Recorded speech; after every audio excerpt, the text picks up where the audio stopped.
Yung mga tanim dyan sa kapitbahay, inuunahan nyo talaga silang mamitas sa mga tanim nila. Bibigyan nyo talaga ako ng kahihiyan. Kayo ang mangunguna dyan na hindi pa yan nila nakakain.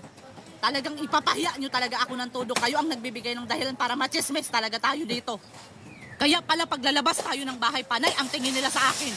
Kay kayo ang nagbibigay sa akin ng kahihiyan. Hindi na kayo nahihiya. Idadamay pa ninyo ang mga bata dyan. Tumatanda talaga kayo ng paurong. Yang manok na yan, saka lang ninyo pupuntahan kapag mangingitlog na kay kakainin ninyo. Pero tignan nyo ang itsura sa mga manok. Parehas na sa inyo na madudungis. Tinutulad nyo sa inyo na mga burara. Yang bata, ayan na. So, napipili mo lang mag-aaral kayo pag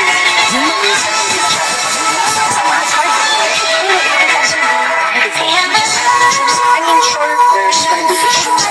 You can work it out. Kami ng asawa ko. Hindi pwede ang pinapagod kasi kami asawa.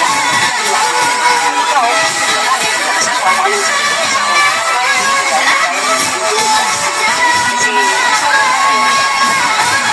Kay nahihirapan na yan sa buhay nila na hindi makakain.